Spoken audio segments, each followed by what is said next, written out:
You are now tuned in to Millenni-HER. The Millenni-HER.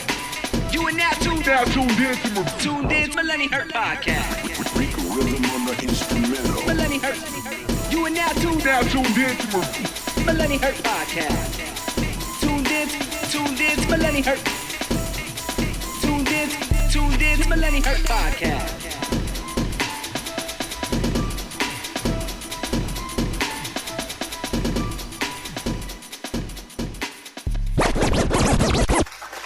Hey y'all, welcome to another episode of the Millenni-HER podcast, joined by Shirley, my co-host, who is still booked, busy, and blessed for this episode, but she is with us, and obviously myself, Arielle Ryan. Today's episode is called Face the Imposter. If you could not guess what we are talking about today, that's in our title, we are fully breaking down imposter syndrome, which I feel like, which we have research is that at least one person in there, at least everybody at one point in their life has experienced imposter syndrome. So as we continue to create and support and fund our episodes, we just wanted to say, of course, make sure you support us by following the Millenni-HER podcast, checking out our website that is soon to come, that has been worked on for a while, so be on the lookout for that. But also make sure that you subscribe to our YouTube and to our Facebook, and become a Patreon member. It's on the bottom of our screen, so make sure you look out for all the information on how to support us. But Shirlz, please tell our listeners and our viewers what we are talking about in today's episode. Hey Ari, girl, I miss you. I miss being in studio. Yes, we miss but you. We're talking everything about imposter syndrome. How do you know that you experience with imposter syndrome? Is it a diagnosis within the DSM-5? And then we're going to dive into people pleasing, which I know a lot of millennials deal with when it comes to them dealing with friends, family, and more. Thank you for that. Yes. So we are talking about the different shades of imposter syndrome. There are multiple. We're going to dive into childhood and how that may actually affect very early on in your adolescence. We're going to dive into how to transition out of that and how to really see it for what it is. But first, let's get started on our hot topics.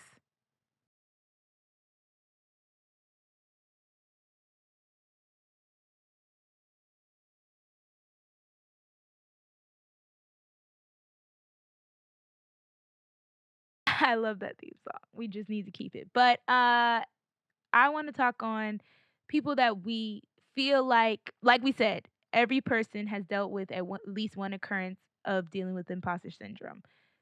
Let's talk about the people who are already in the media. Shirlz, can you tell us anybody that you follow or adore that has dealt with imposter syndrome?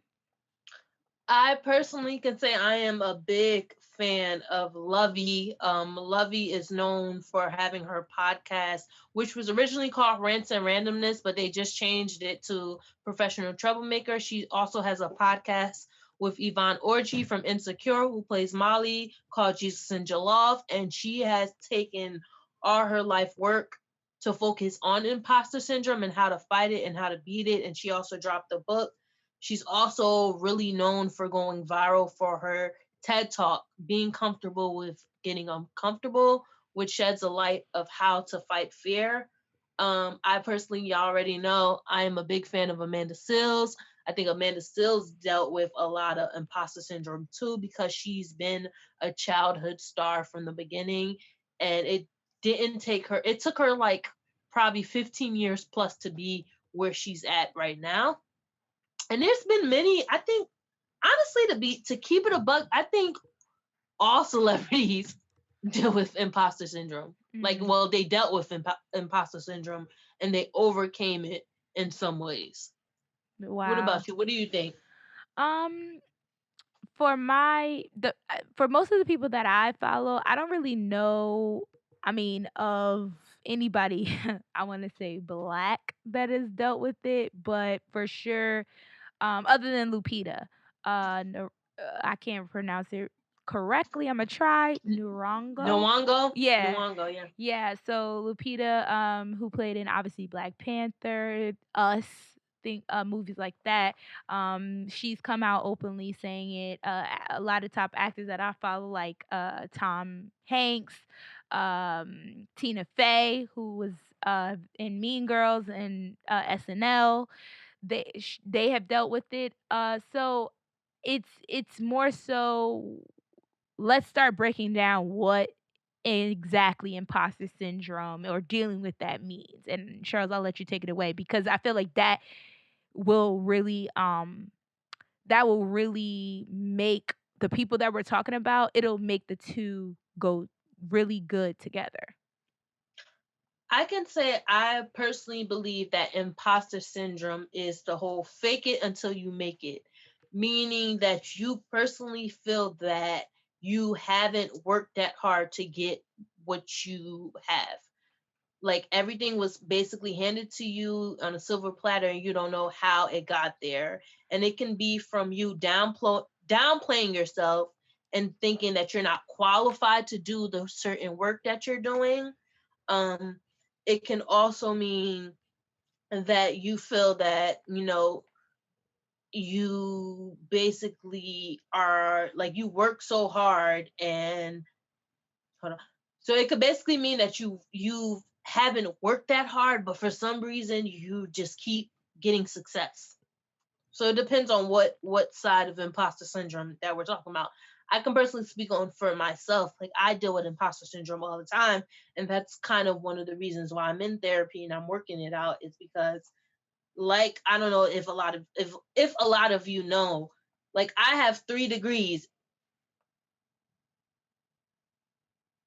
I have 3 degrees, and I feel like there's certain positions that I will apply for, and I'll still feel unqualified for it. But it's just like, no, like you can definitely be in this position. You can work this position. It's me. It's kind of like negative self-talk to myself that I'm telling myself that I'm not qualified to do these positions when all my accolades are saying that I am qualified to do it. Mm-hmm. Yeah. So Ari, I know for you, you work within the journalist realm, and I want to know if you ever experienced imposter syndrome from you working for big corporations to you doing freelance work. You know, um, I feel like it actually hasn't happened until I really tapped into something that I didn't have experience in. So, for example, when I had a keynote speak opportunity at Rutgers at my alma mater, or even starting this podcast, I feel like that's where that whole testament of imposter syndrome or case of that might have come about. Because for me, when I got into TV, things like that, it's almost like just it's like finagling, more so like the good side. I feel like the upside of fake it till you make it. Like I can do the job. It just may not be how it's described um in your job description. But as far as this, it's like keynote speak. Are you sure I'm qualified to talk about, how you can develop into this amazing person when I freelance all the time, or when I bounce from job to job, when I might make 6 figures in one job and then I'm making 5 and less and a low 5 in another, it's like, can I really speak to success? Or even with the podcast, it's like, can I really do this when I have no expertise? I'm just listening to what people have done. I'm researching, I'm Googling. Sometimes it definitely takes more than just a one Google. So or a few. So I think that I have dealt with it. I can't really attest to a specific situation, but those were definitely some very significant points in my life where I felt like, okay, because I technically didn't have the technical experience in it, that I felt like, okay, maybe I might not be qualified for it, even when people are like, oh, you got this experience, so it translates well. Or, yes, you've been through so much and you're a mom, so you could speak to this. So, like I said, I think it definitely attests to that everyone has dealt with at some point, some more severe than others. But it definitely brings me to the point of how many facets and avenues it is when you're dealing with imposter syndrome. So in our research, we were able to see that there are at least 5 different shades. We're doing like 30 shades of gray here. That there's different shades of imposter syndrome. So the first one that I've come across is the perfectionist. Obviously, that goes without saying. What does perfection mean to you? Think about it. Superhero. Let's think about that. Someone who's always trying to be captain, save a person. But it's more so like because these individuals feel inadequate, they feel compelled to push themselves to work as hard as possible, just like a superhero, work as hard as possible to get the bad guy or whatever. Then there's the expert, the person who's always trying to learn more, never satisfied with their level of understanding, even though they are often highly skilled, they underrate their own expertise. Then it's the natural genius. These individuals make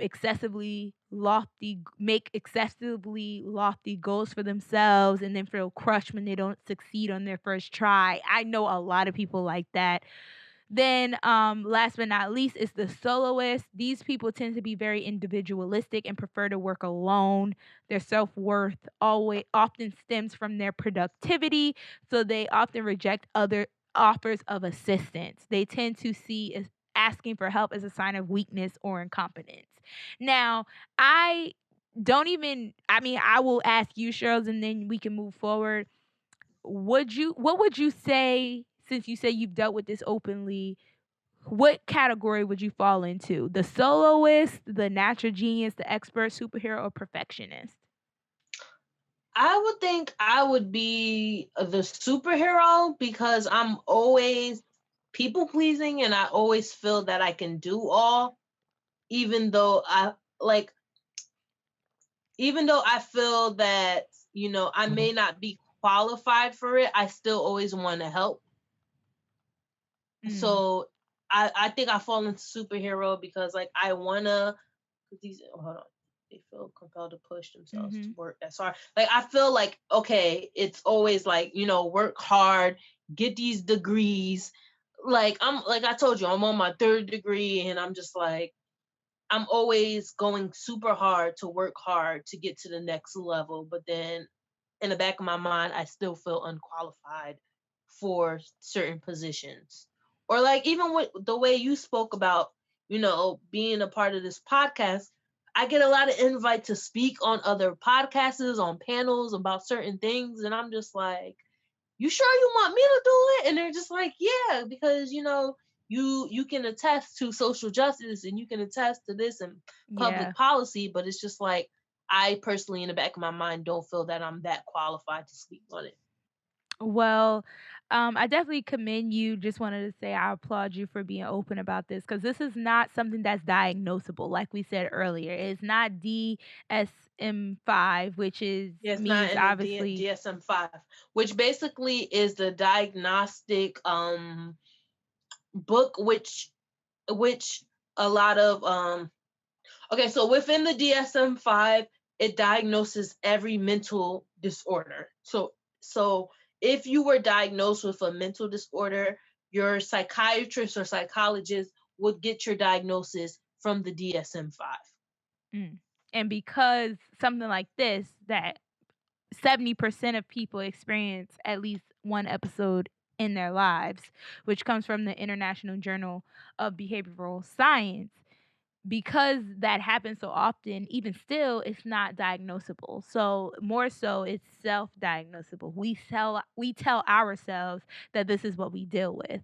So I want to, but it's commendable, of course. But it's also like because it's not diagnosable, it's not curable unless you do it yourself.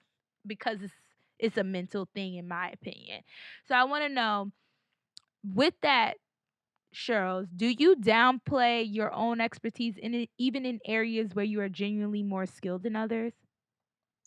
Yeah, I do all the time. And I feel like that comes from capitalism and society of this narrative that, you always have to be successful. You always have to climb to the ladder. Like what you're doing is not enough. There's always more to success.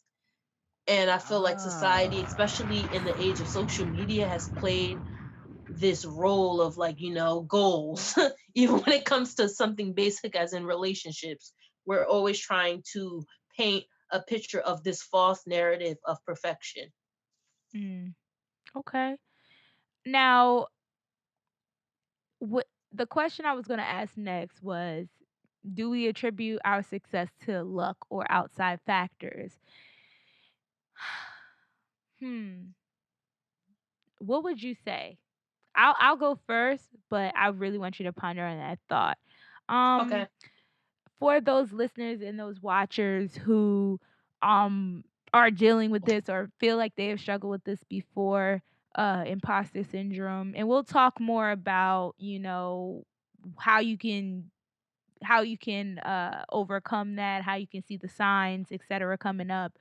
But I would attribute my success to I wouldn't attribute it to luck. And I feel like that helps me see that it that phase for me was really just maybe one occurrence, because I know I've worked hard for the things that I achieve. I know there has been some lucky times, like literally there has been, but once I get that lucky circumstance, I'm not like, "Oh my god, it had to be just from luck." No, it was from the multiple emails I sent out, like the hundreds of emails I sent out over the weekend that I didn't hear any back from except for this one. It was me doing the work. I can attribute it to actual tangible things.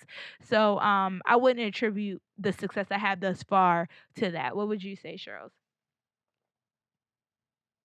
I would say I would contribute the success I have to two factors. One, I'm a spiritual person, so I really believe in God, and I'm a firm believer in blessings.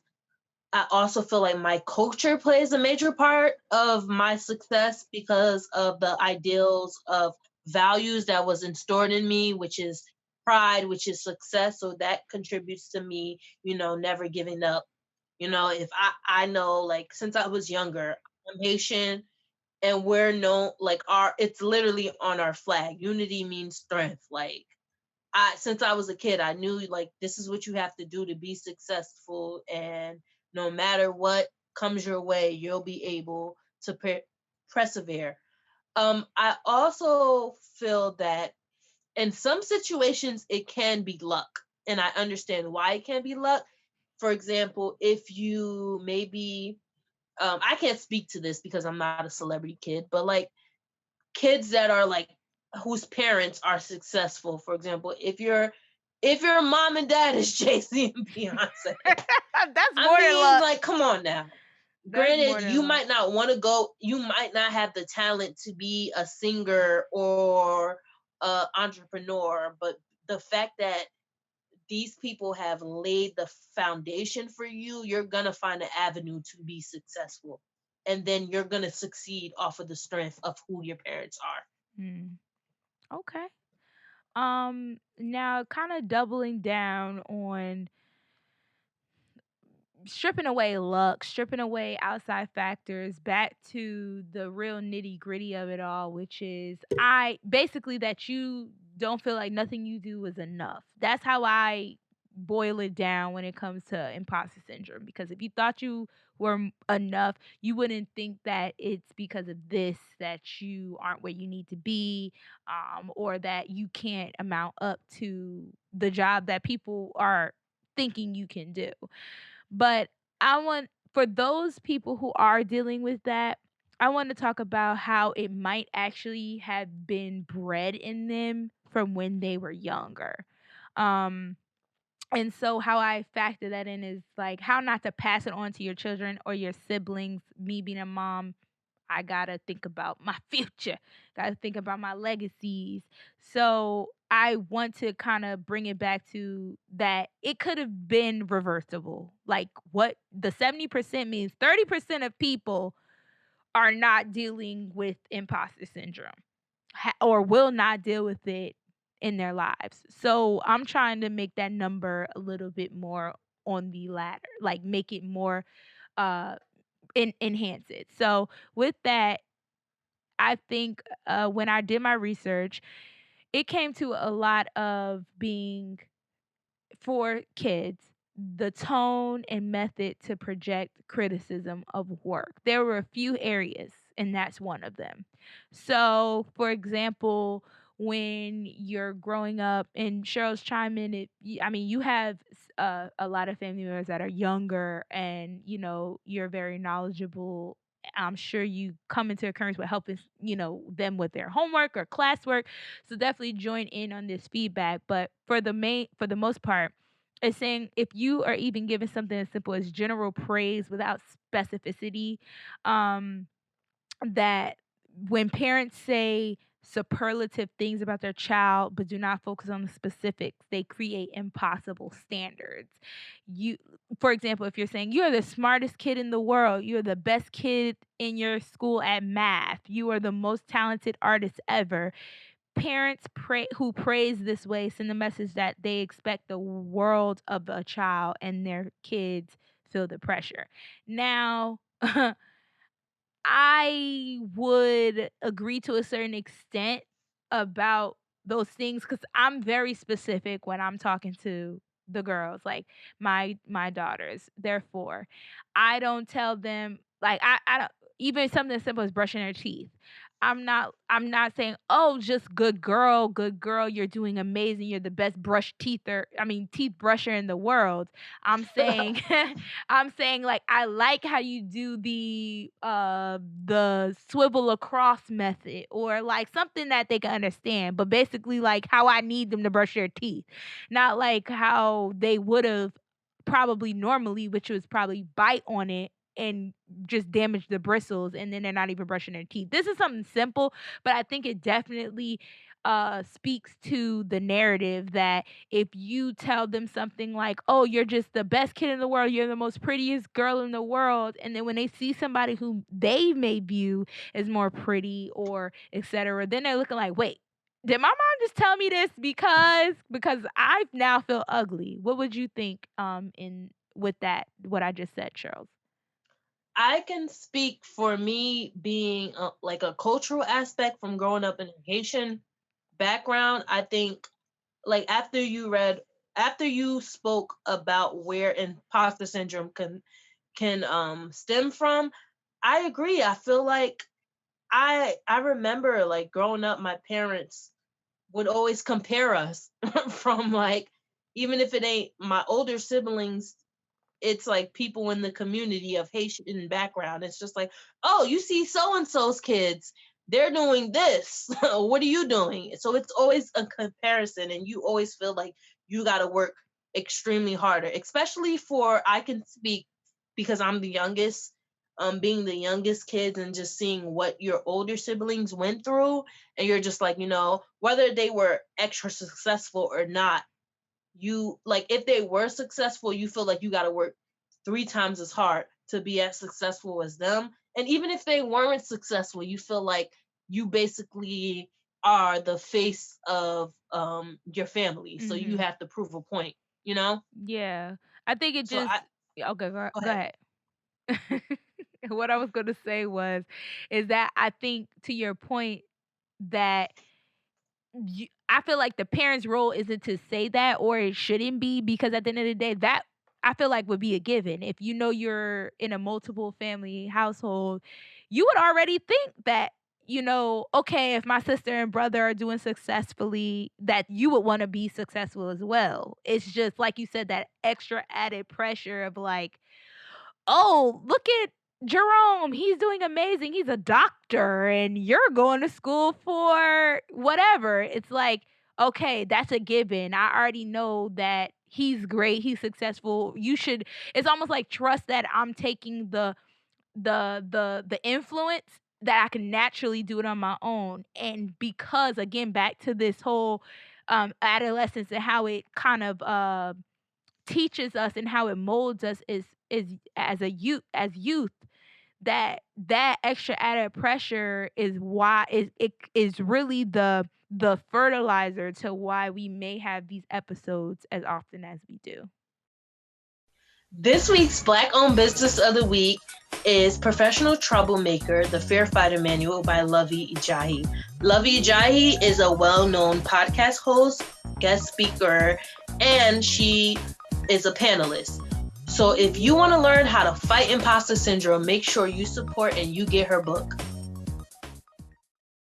I also believe that me and you, we're avid TV watchers. We're constantly offline talking about, oh, did you catch up on this show or that? I think media perpetuates the stigma too. I'd agree. And especially now when it comes to like millennial shows, like I can name like 5 shows on my hand that shows someone dealing with imposter syndrome. Like, I don't know about you. I mean, you could chime in of any shows or any examples of in the media, whether it's a show or a movie where you see a character's dealing with imposter syndrome because of either the pressure of their childhood or them trying to meet impossible standards. For example, I could right off the bat, I don't know if y'all watch All American. That's a show Shirlz and I watch. We're avid watchers. And hey, Daniel Ezra, how are you? But anyway, so even though it's super cheesy and corny sometimes, but we still love him. You remember that time when he saw my story? I was so excited. Daniel Ezra hit me up. But anyway, that show, for example, Spencer James, the character, he's a football player. He's based on a true story. He's in Compton. I mean, no, not Compton. He's in South Central LA. He is trying to better his city, better himself, be the face of his city. So he's destined for NFL. That's what the character is. But with that, he definitely falls into the the 5 stages, which was the superhero. Like, he thinks he's compelled to push himself to work as hard as possible. He feels like he needs to that his self-worth is only based on his productivity, and that just gets me going on, that doesn't need to be. He's adding those own pressures on his own because of the same reason I set this up. And shows like Breaking Bad, I know that's an older show, but that's even something where a character between the Jesse character and his little brother, because he was hooked on drugs, meth, all of that. His little brother, who still did drugs at 10, 11, 13, something between 13, but was hiding it because he didn't want to seem like the other disappointment to his family's life. So then that leads to dishonesty. Then that leads to, that secret life. So that's what I'm saying. It goes into, the adolescent, that because you added all this pressure, because you're saying you can't end up like this, you're trying to, like, to that part of people pleasing. You're trying to do what needs to be done to keep up this image, even though that's not your authentic self. Shirlz? Yeah, so you gave great examples of all the examples I would give with All American and Breaking Bad. But I also feel like our show Good Trouble shows that too when it comes to either character, Mariana or Callie, which they came from foster families and they dealt with so much, and they feel that now Good Trouble is a spinoff about them and their careers, and they still feel like they have to be successful because they were foster children and dealt with a lot. But switching gears, you brought up a good point that all of this stems from people pleasing. And if you're not familiar with people pleasing, a people pleaser is someone who tries so hard to make others happy.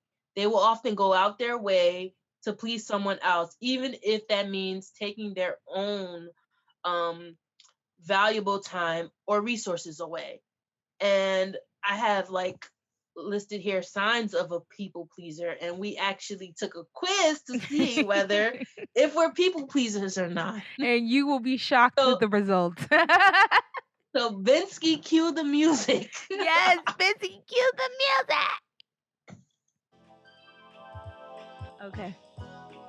Go ahead, Shirlz. Ari, you can go first. Okay. So wait, you're gonna go through the people pleasing how to know, or you want me to do the quiz first? Like the signs, or you want to do the quiz results? The quiz results. Okay. So my quiz results was 31% a people pleaser. Now, guys, let's factor in the actual questions that were asked. It was really based on social activities.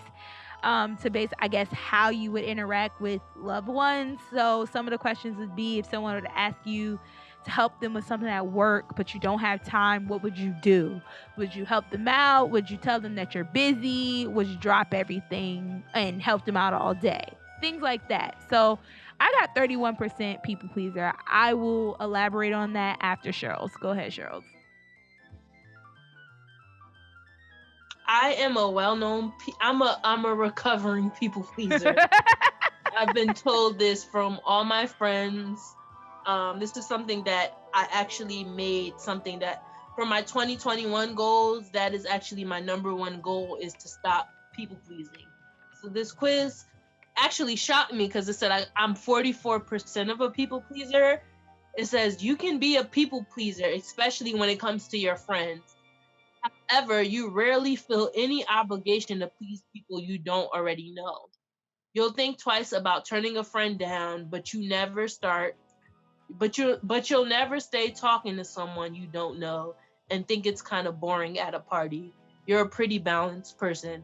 Which I'm glad this quiz thought I was a balanced person, because I think opposite from it. I think that I'm the type of person, I'm the superhero, I'm the person that always feels like, okay, I need to help someone, I need to drop what I'm doing, to help someone else. So I think I should have scored higher on this quiz, but I mean, it said I'm 44%.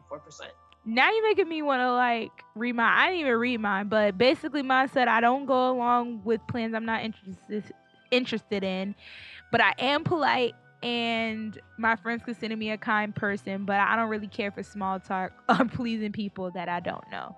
And I feel like that's pretty accurate.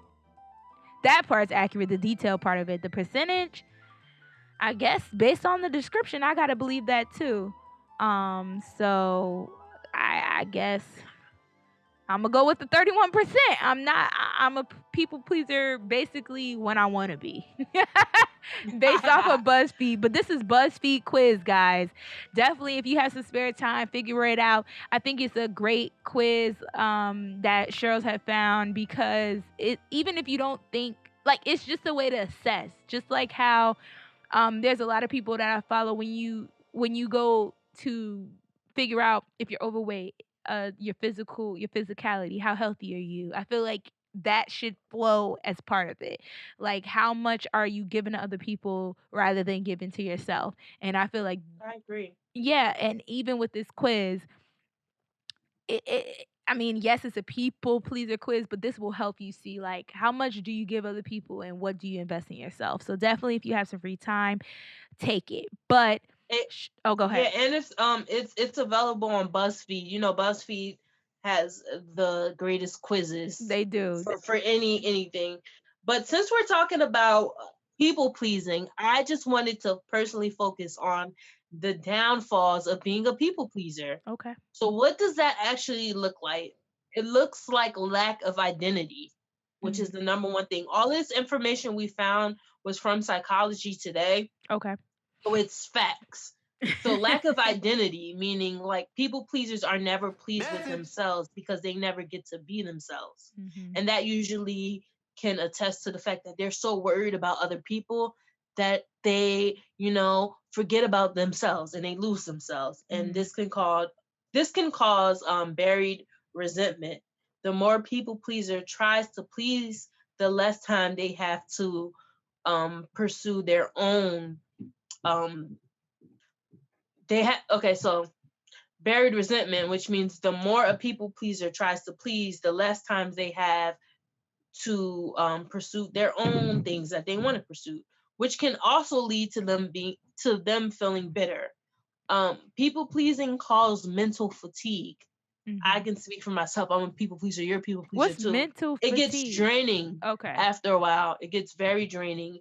And then, I mean, if you're not really a secure person and you don't have a good village around you, it leads to fake friends being used, getting taken advantage of.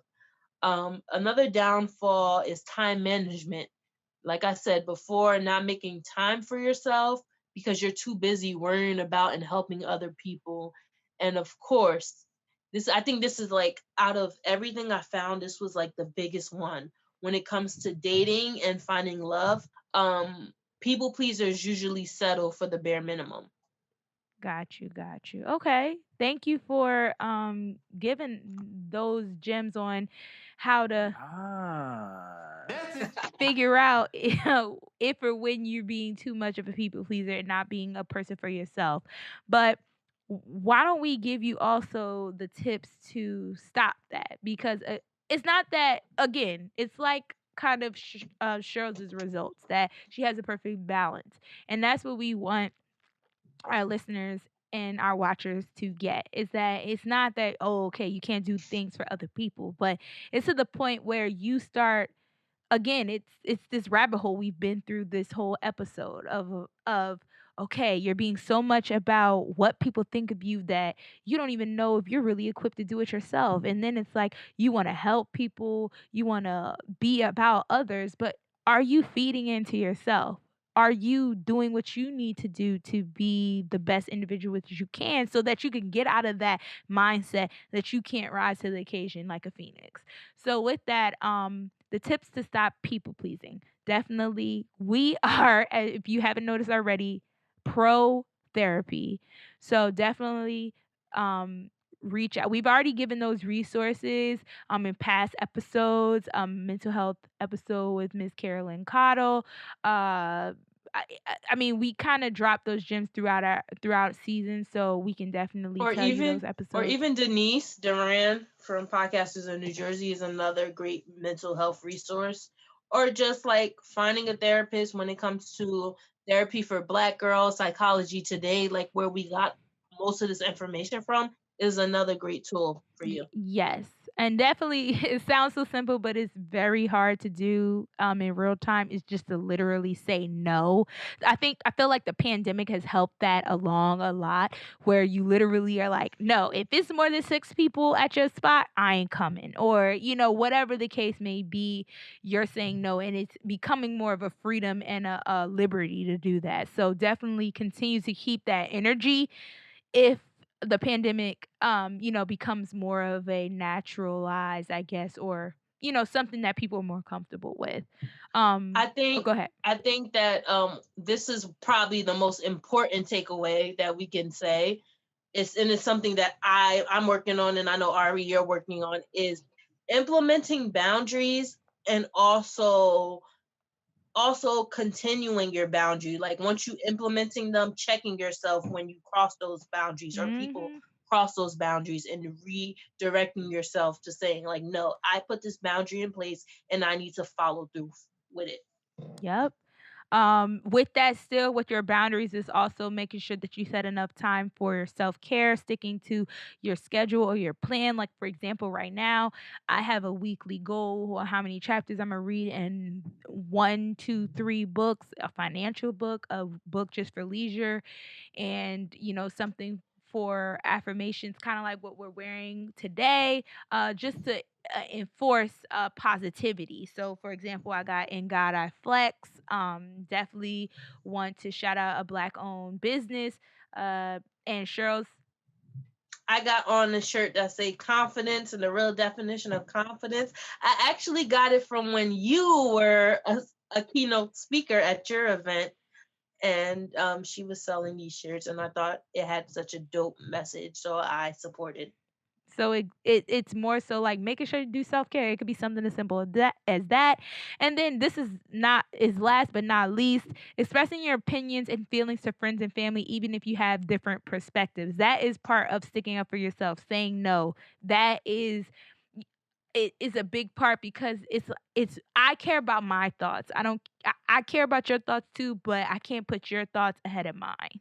And I think that's Exactly. important. And I think that's very important. Just to piggyback off of what you said, even when it comes to discussion of things that you don't agree with, like our politics episode or mental health avenues, I think if you feel a certain way, you shouldn't have to change the way you feel because it will make someone else feel better. So you have to, kind of speak up for yourself.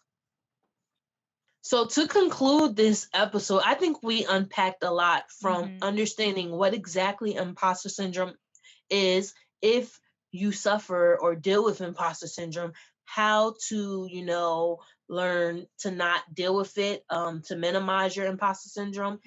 We learned that the root of imposter syndrome is people pleasing, and how to stop people pleasing and how to stand up for yourself. Ari, if you have any tips or any like podcast recommendations or like books to recommend. Well, essentially, you said it's funny how it's normally the tables are turned. You're like, "Oh, Arielle, you said it all. I don't know how I could come back from that." And I feel like this week is definitely you. You said it all. We definitely dropped enough gems. Yes, message. Okay, we dropped a whole bunch. I'm gonna just drop them all three. We dropped a whole bunch throughout the episode, so we definitely encourage you to implement them, to spot the signs. If you don't do nothing else, spot the signs for yourself, for your family, so that you can live a better life. Because just like how we spoke in our Black Spaces episode, your family, your friends, they will have this expectation of you to, look out for them, to be a better person, to excel, to be successful. But it's about you. It's about you knowing that you are worth it, and this is the holistic success that we are speaking about. Because at the end of the day, if you don't feel like you're successful within you, how can you continue to build yourself and build a legacy and generational wealth that we speak on so much throughout our seasons? So continue to be a boss, and definitely as far as Shirlz, when she mentioned about a podcast, definitely have listened to Karen Civil and Ming Lee's new podcast that's under the Joe Budden Network called Girl I Guess. And it's not just for it's crazy. It's in its title, Girl I Guess, but it's definitely, obviously, if you know Karen Civil, she has been hanging with Lil Wayne, Boosie, Bobby Shmurda. She was with him when he was first released. Like, she's down for the culture. So Black men in general can. And she's Haitian too. And she's Haitian, and she's from Elizabeth, New Jersey. So it's like, Gotcha, bitch. Gotcha. So she that's another plug. So she is definitely a great podcast host to listen to. So definitely listen to that for inspiration and gems on how to market yourself and be a better person just in your respective careers.